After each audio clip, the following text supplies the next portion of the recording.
All right, welcome back, Malaysia. We do hope you're still with us. And yep, we're going into the ever so popular topic of social media versus mainstream media. Now, we all are getting into the social media hype, every single one of them, all over the world. So what's going on with the mainstream media? How relevant is this going to be in the next, say, 5-10 years' time? What exactly is going to happen to either one of it? And how is it going to affect to your branding as well? There you go. Welcome our guest in the studios to see what he can tell us more about the social media versus mainstream media and what's going on. We'd like to welcome Encik Syed Idid, who is the CEO, or more particularly known, the Chief Engagement Officer of Media Bond PR. Good morning, Syed. Good morning. How are you doing? Very well. Kongi Pachoy. Yes, very much to you too. Right. So we're talking about social media versus mainstream media, and of course, day by day, people are going into social media where, well, the definition of social media is like all those platforms, right? Facebook, Twitter, and basically anything blogs, that you use data on your on your phone, lah, basically, right? Well, I think one of the key things about, if you go back to understanding human psyche and human nature, Dr. Maurice M. Bank, a psychiatrist and psychologist in the 70s, came up with this, what do we human beings, what is our need and our want and our desire? The number one topmost one is to be recognized. Yes. Right? So I think where the media comes along, the media gives recognition to a lot of events, to a lot of personalities and all that. Now, having said that, the mainstream media and now what we call social media is basically very much an evolution of times. And I think as you had your taxi monger guest earlier on, you would notice also his platform is going on towards social media. Yes, that's right. Now, why is that? Because there's an evolution in terms of industry, technology, education, and societal values and norms. The debate of when it first started, whether mainstream media is still relevant, and whether social media is going to overtake mainstream media. The answer to that is mainstream media, print, television, electronic media is still going to be very, very relevant today as it was in the past. Why? Human beings also have the need and desire to have that real-time feel and touch. It's different from holding a magazine than flicking your finger through something. Especially if you look at Facebook today. All the bits of gem that we think we have put up on Facebook, suddenly in 2 weeks we're trying to scrounge and go back to your historics to look for it. Or timeline. So having said that, social media is actually, if you look at it, it is important and it is powerful, as we've seen in the effects of the general election in 2008. Yes. Right? Because why? Social media in its own form actually is quite close to what we call a personal interface. Because when you're on Facebook, you're on Twitter, you're on Digit, you feel that you are individually connecting to that group of people. That's right. Right? Mainstream media, as you know, is more a widespread sort of thing. So going on that basis, the social media today has also created a whole new industry, a whole new economy. Android phones, you know. That's right. And in terms of our gadgets, and in fact, our younger generation are very, very tech savvy. And my twin daughters, who are only 13 years old, Atira and Atika, I think they're quicker in grasping and downloading apps and actually communicating with each other. You know, and even on their friends are all on this. Now, what is it going to happen to oldies like me? You know. Oh, oldies, okay. At the end of the day, you know, the PR and branding scenario is going to evolve. I wouldn't say change drastically, but evolve, because the new consumer and the new PR practitioners and brand managers, all they're going to do is walk around with most likely a tablet or an iPad. You know, in the past, when I started, we only had one color computer. True. And everybody was racing to use the email.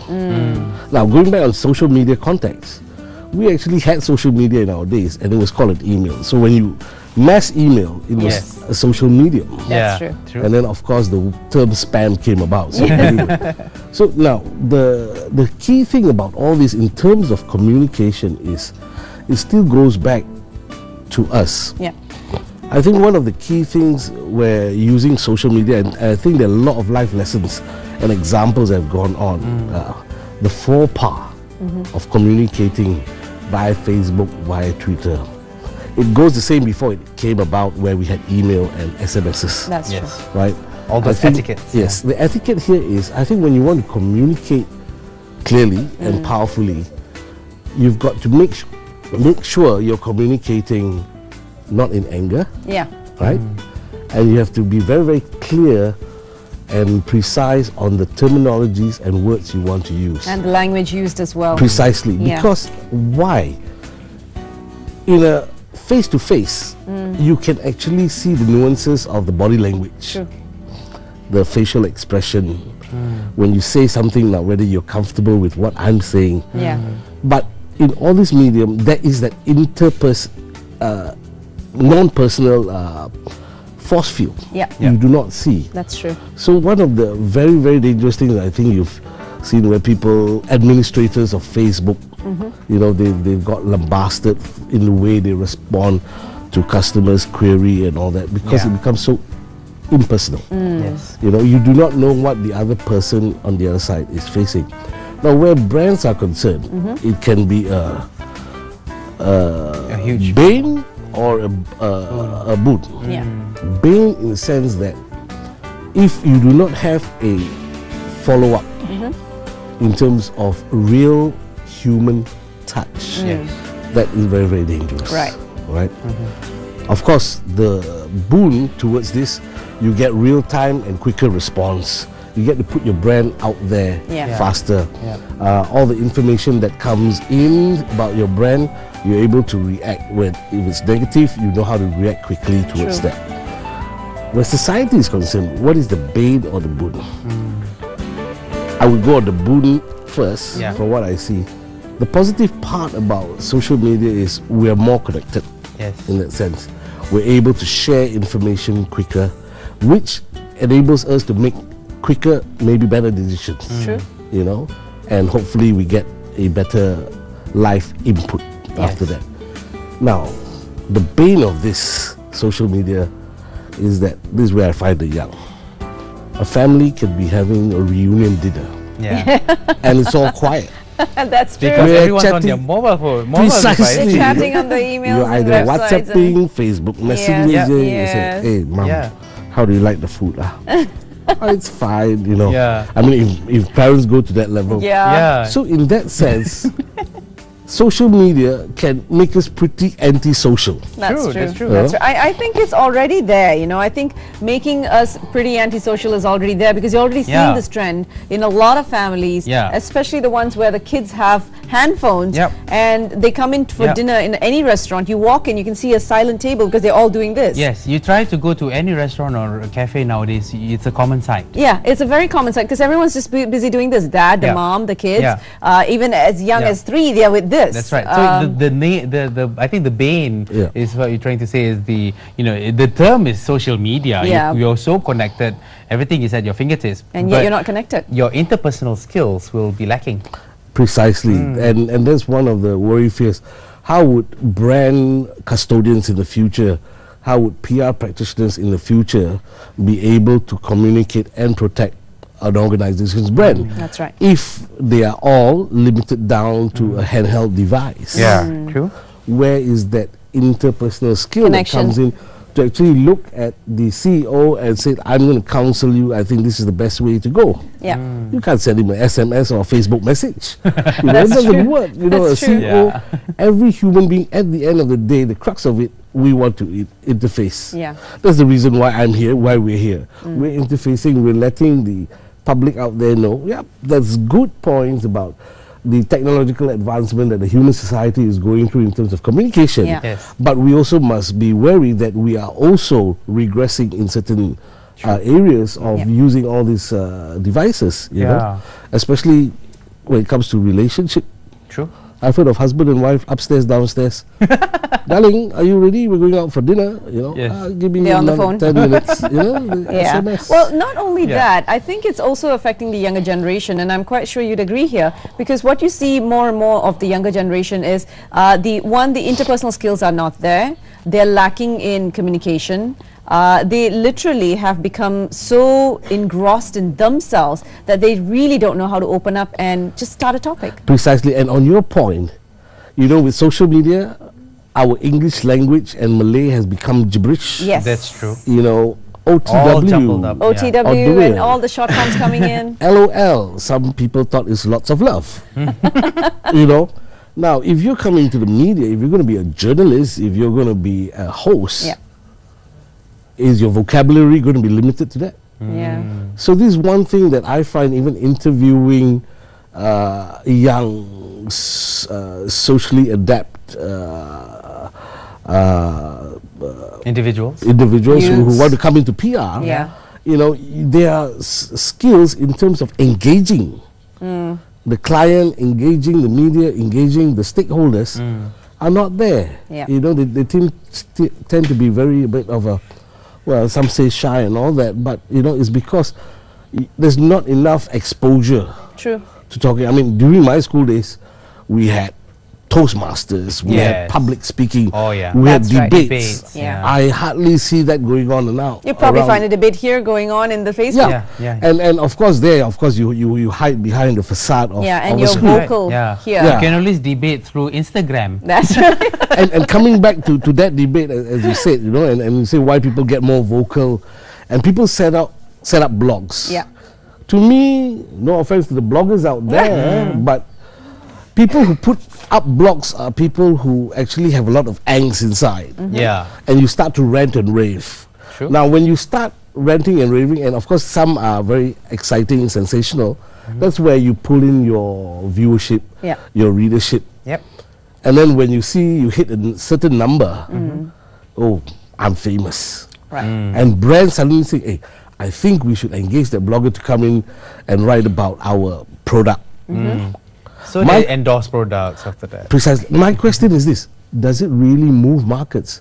If I were to read so and so's blog, am I going out there to buy that product? That is the big question. Yeah. Do our social bloggers have that credibility, have that power? Or that Yeah. capacity Yeah. to engage people in Yeah. that sense. Are they Now- credible enough actually Yeah, to now, endorse the product? just a quick question. You're coming in from the PR side of the industry. Do you see more and more, I mean, I'm quite sure that your clients would like to engage in social media more because it reaches out to the younger generation, Yes. and that's exactly who they want to reach, Yes. depending on your product. Correct. But do you see the clients engaging also sort of like an equal part of social media as well as mainstream, because they don't want to let go of the mainstream? Because Yes. as you mentioned earlier, touch and feel, people still want Yes. that. They Yeah. still want the touch and feel. Correct. That is very, very true. You are right. There is still a very, very good balance. I think at this present time, to be in the plethora of social media, it's more of a feel-good feeling. I'm there, you know.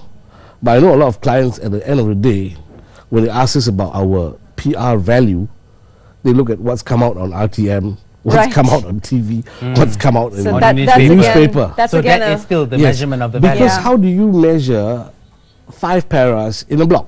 yeah. Yeah. What is the PR value? What's the advertising value, Right. so to speak? I Right. see. You So know? that's still a yardstick that you need to go by, actually. Yes, even in online media, and you know, a lot of us in the PR fraternity still feel, how do you gauge Yeah.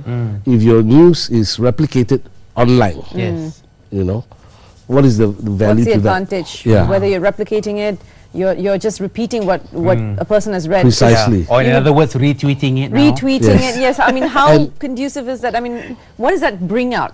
Precisely. Yeah. And also going back, as you mentioned, about the credibility of the Bloggers. people who blog, Yeah. who have that. Now, if suddenly the brand finds, oh, you know, you've got X amount of followers, and I sponsor you, Yep. doesn't that decrease your credibility because suddenly you are advertising billboard. Yeah. There you go. You've been paid. Yeah. You know, a credible blogger would say, no, I'm not taking any money. Right. You know, if it's going to be funded, most probably it's going to be funded by other platforms. Yeah. You know, because suddenly you write everything good about one tech device. Yeah. People start to wonder, that's advertising Why? at the end of the day. Yeah, maybe you they know. got one of these texts. Well, I think one needs to look into a balance between, Yes. in whatever industry you're in. I mean, even in our industry, you know, you need to get into a balance of using social media as well as, what do you call it, mainstream media. Now, the other thing that you need to balance, of course, is what you mentioned, you know, your language, your ethics of using social media. That's something a lot of people lack, because you Yeah. see a lot of anger getting out there. And the trend nowadays is just copy and paste. Yeah, really. I mean, Yeah. I don't know what credibility there is. Well, but this is going to be a never-ending topic that we're going to discuss Yes, with. that's We true. hope to have you Back again. once again, Thank you. back in the studio once again That's to talk right. more about this, and we'll unpeel it even further, or maybe retweeting it even further. Retweeting. Well, thank you so Yeah. much for Thank joining you us so this much. morning. It's It's a been a pleasure. pleasure as Yep. always. It's been a So wonderful stay tuned, morning. guys, because our next topic is actually going to be an up-close and personal interview with Dalila, who is a singer. She's standing by on the other side of the set, but we'll be right back after this break. Don't go away.